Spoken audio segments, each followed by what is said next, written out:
Bonsoir, bonsoir, bonjour. C'est RD Congo Basango Télévision. Comme toujours, avant de commencer notre émission, nous disons merci à Dieu. Nous disons merci à nos chers abonnés et téléspectateurs qui nous suivent partout dans le monde et en RDC. Bande Konanga, soyez les bienvenus. À la une, chers téléspectateurs, on va commencer cette émission, Bandeko, sur Bemba.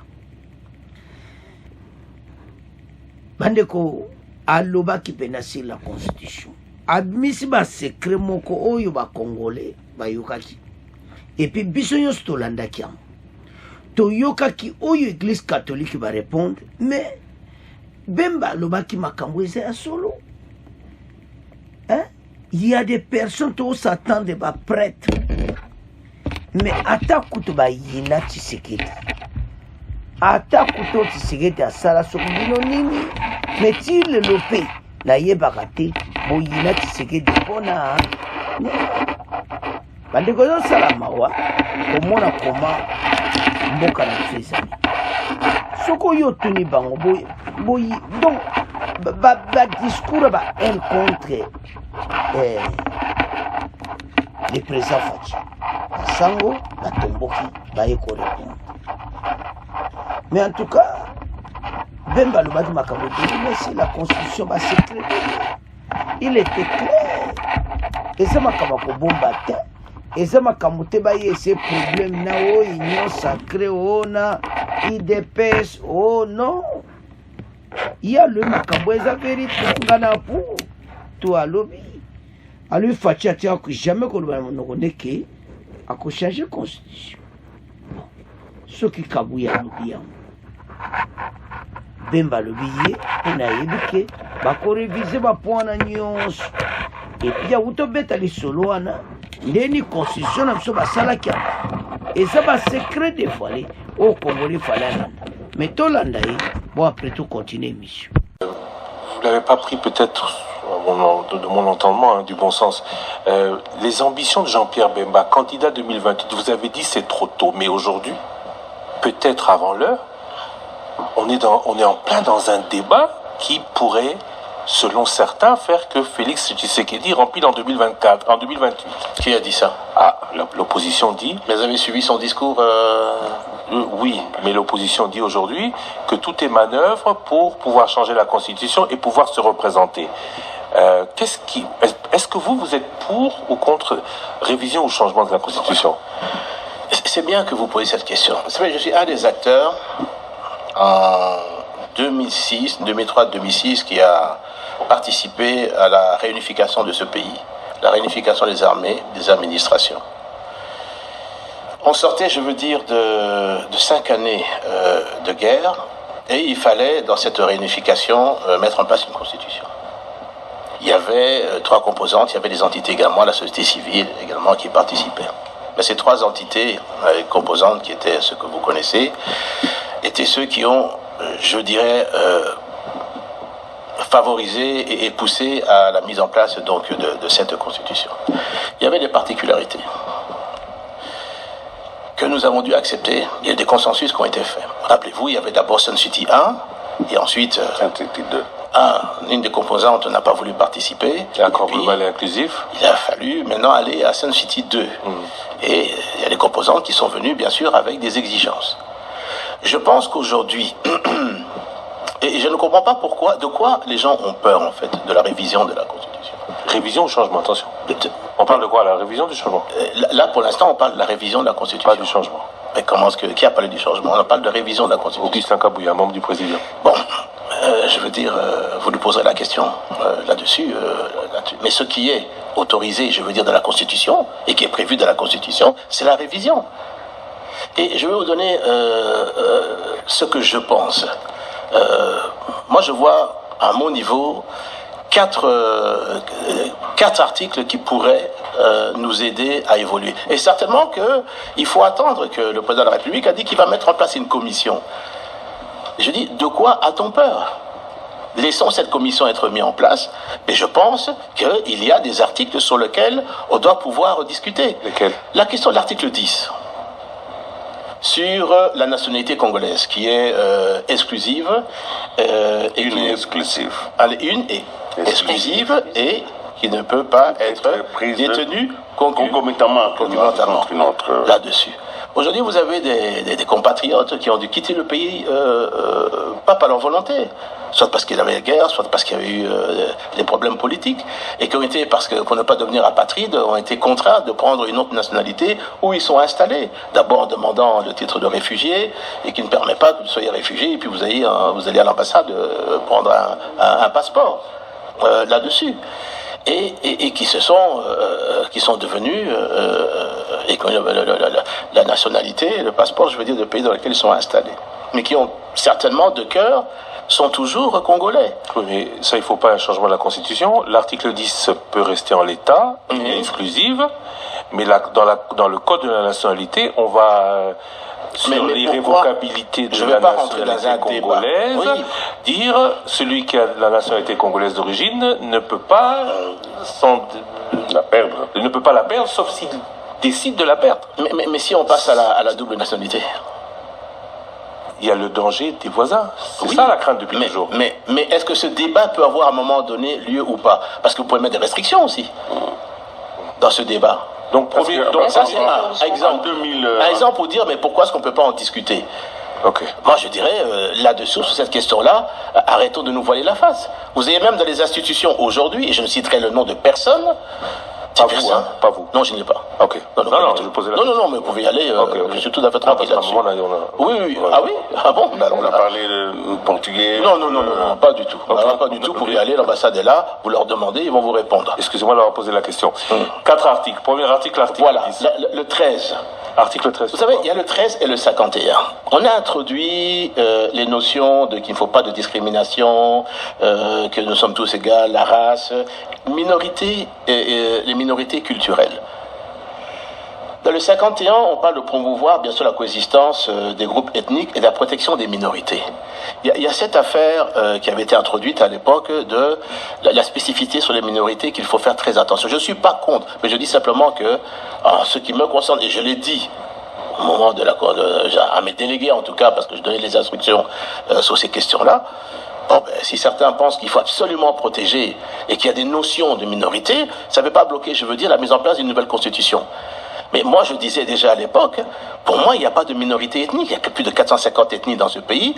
Il y a toutes les ethnies, alors sont minoritaires. Mais aujourd'hui, tous nos problèmes, c'est parce qu'il y a un pays voisin mais moi, je dis qu'il faut trouver le droit de protéger ces minorités. Mais ça, c'est le discours, et je ne veux pas rentrer là-dedans.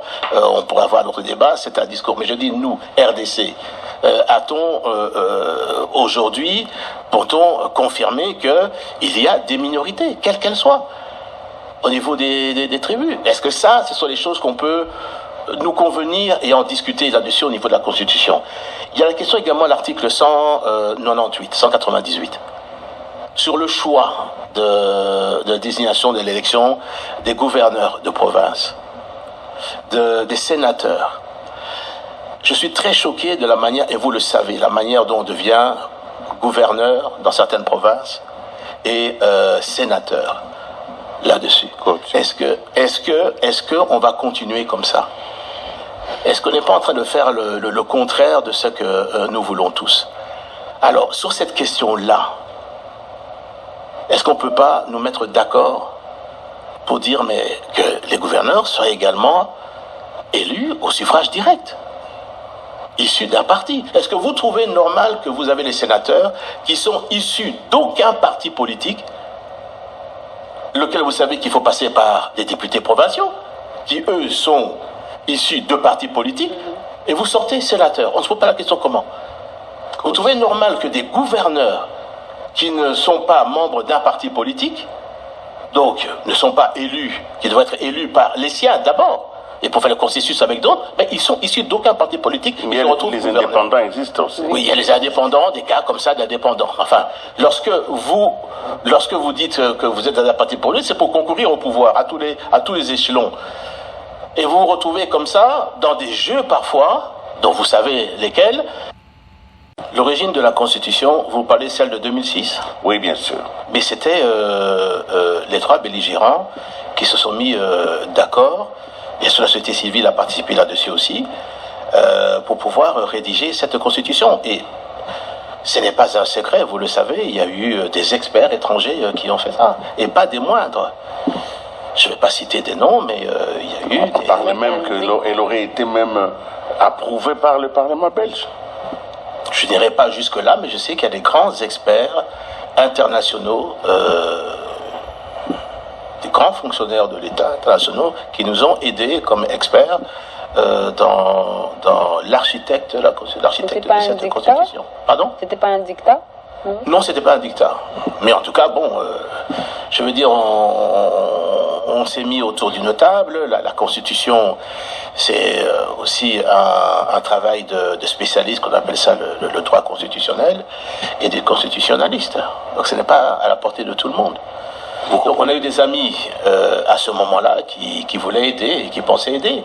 Mais ça a été voté par qui, en fin de compte? Par les Congolais. Ouais. Parti républicain. Et le pacte républicain était un pacte qui disait qu'à un moment donné, aujourd'hui, il faut qu'on fasse table rase et qu'on puisse penser à l'avenir de ce pays. Et qu'on se mette tous autour d'une table pour pouvoir arriver. Et l'objectif, c'était quoi? C'était d'abord de refaire l'État congolais qui n'existait plus là-dessus. En refaisant l'État congolais, il fallait qu'on puisse se choisir et aller vers ce qu'on appelait les élections, qui devaient intervenir dans les 2 ans normalement, mais on avait prévu dans les accords qu'on pouvait prolonger, je veux dire là-dessus, et qui a fait 3 ans. Mais parmi les articles qui pourraient vous intéresser, il y a celui qui concerne les 2 tours. Ça ne vous intéresse pas? Mais ce sont des choses également qu'on peut reparler, puisqu'il y avait le 2 tours en 2006. Ensuite, l'ancien président a révisé et passé, je crois, en 2011 là-dessus. Mais je veux dire que c'est tout un débat qu'on peut avoir là-dessus. Pourquoi est-ce qu'il est passé à un tour? On dit que c'est pour les raisons financières. Est-ce que ces raisons financières existent toujours? C'est possible. C'est tout ça qu'il faut voir. Vous avez bénéficié du second tour. Oui, bien sûr. Ça a été... Et nous avons gagné d'ailleurs. Enfin, vous le savez. Enfin, en tout cas, la CENI a dit que... Oui, mais attendez, soyons sérieux. La CENI et la Cour constitutionnelle ont proclamé non. Le président Kabila comme vainqueur. Vous savez, juste après, quand j'ai quitté le pays en 2016, j'ai rencontré certaines personnes au niveau de l'Europe qui m'ont donné les vrais résultats et qui m'ont dit ce qui s'est passé. Voilà, j'en dirai pas plus pour l'instant. J'écrirai à un moment donné. La constitution de 2006, c'est la constitution des belligérants qui a fait la part belle au chef de guerre, disent certains. Exemple, à l'époque, c'était pour soit pacte républicain, soit pour empêcher que certains, ou pour faire que certains signent sans crainte de poursuites futures. Cette constitution qui crée des personnes qui sont au-dessus des lois, des chefs d'institution, qui ne peuvent pas, après avoir travaillé, être poursuivis en justice. On va pas citer des cas, il y en a un emblématique, hein, on a souvent parlé des cas emblématiques. Vous n'avez pas peur que cela aussi ne vous profita plus? Écoutez, je suis étonné que vous doutiez à mon niveau que je pourrais craindre la moindre chose. Non, je parle de ces avantages de l'ancienne constitution, de l'actuelle constitution, pardon. Mais je crois justement, alors, c'est que la question que vous posez mérite une réflexion. Mais elle va se faire où? À travers l'accès de commission. Je comprends, mais pour vous, il faut d'abord qu'on réfléchisse. Il n'y a pas une option qui est élevée. Ce n'est ni la révision, ni les changements, mais la réflexion. Mais le président a été clair. Il met en place une commission qui va être composée de personnes de tous bords. Et ces personnes vont réfléchir. Mais je crois que chaque parti, la société civile, va pouvoir mettre en place ces réflexions et les verser de la commission. J'imagine pas que la commission va prendre... va avoir 1000, 2000 personnes quand même là-dessus. On ne pourra pas faire une commission sérieuse. Vous n'avez pas peur que l'opposition autour de ce projet fasse imploser ce pays. Non, mais Le nombre de gens qui sont contre ce projet que le président a initié. moi, je pense froidement qu'il y a de la mauvaise foi. Je pense que certaines personnes, que ce soit au niveau, comme je le disais, des politiciens en costume et les politiciens en robe, lorsque j'entends, je veux dire, les discours, ce sont des discours pour moi qui sont incendiaires et qui sont simplement des discours haineux. Même si on déteste le président, la manière dont certains parlent, certains chefs politiques de certaines confessions religieuses, lorsque vous les entendez parler, Monseigneur Amboko, c'est un... je ne citerai le nom de personne. J'ai dit des confessions religieuses, et je dis certains responsables politiques de ces confessions religieuses. Les positions qu'ils prennent là-dessus, généralement, on ne parle pas que nous sommes en guerre, on ne parle pas des déplacés qui sont là, on attaque systématiquement, avec une haine viscérale, le chef de l'État. Or, ce que nous, on s'attend au niveau de ces confessions religieuses et ces hommes politiques, c'est que sur des questions bien précises, comme là, mais moi je connais un des responsables politiques en costume, mais qui prônait il y a pas 1 an, 2 ans, la révision constitutionnelle. Je le connais très bien. C'est un garçon, je veux dire, avec qui j'ai travaillé, votre ancien directeur de cabinet, et qui est brillant. Mais pourquoi soudain, je veux dire, je ne peux pas m'expliquer que cet homme que je connais bien, qui est brillant, mais peut changer comme ça. Et je crois qu'il y a de la manipulation et on voudrait. Certains voudraient peut-être obtenir ce qu'ils n'ont pas pu obtenir au niveau des élections. Alors je dis, bon, c'est pas aujourd'hui l'objet de cette rencontre, mais peut-être, et j'espère qu'on ne va pas me pousser, la prochaine fois que vous m'inviterez, j'accepterai à ce que je vienne et que je commence mon discours par « j'accuse ». Si ces personnes vont trop loin, vous accuserez. Je vais accuser. Et je vais amener des preuves dans cette accusation. On les suit, on les écoute. On voudrait mentir à la jeunesse. On voudrait demander à la jeunesse, quand vous tenez des propos, de ne pas avoir peur. Vous voulez imiter qui? Quelqu'un a dit ça en Pologne. Il faut faire attention à ce type de discours. Faire très attention. Vous savez, il y a l'adage qui dit que lorsque vous voulez mettre le feu dans un village, de faire attention que le feu ne ravage pas également votre case. Mais on n'y arrivera pas. Bandeko tonandi biso nyonso. So il fallait bato ba comprendre. Ba yoka. Oyo eza koleka. Pas ce pays oyo et qu'on continue pour aider. Pays ozala divisé pour rien. Pays ozala problème pour rien.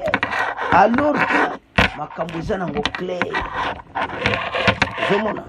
Yango toyesa bana mboka tokeba na oyo bato bawana aexplike problème wana nde constitution na biso basalaki yango parce azalaki présent ya 2016 na bato bayaki baimpozaki na nde bayokanaki bato wana bavoisin neti ya minorité.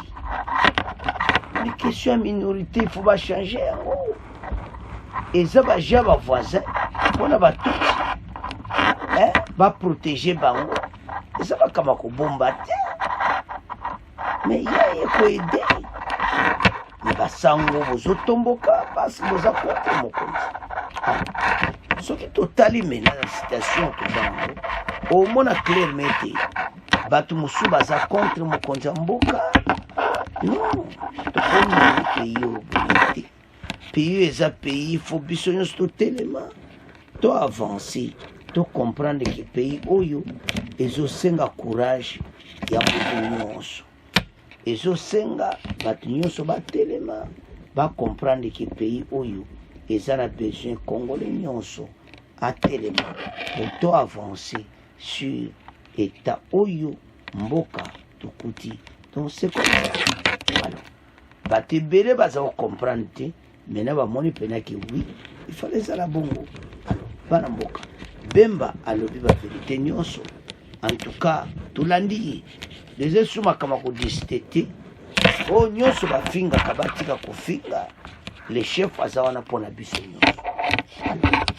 Alors tulandi biso nyonso totala dossier oyo omonaki makambo mpene eza ebele mais tokokóma na bon wana koto nyonso akokomprendre ete oyo nyonso ezoleka pour le moment eza mopepe ekoleka mais totelema ensemble. C'est à ce point que comment clôturer mission. Vous continuez à s'abonner. Au revoir. À la prochaine.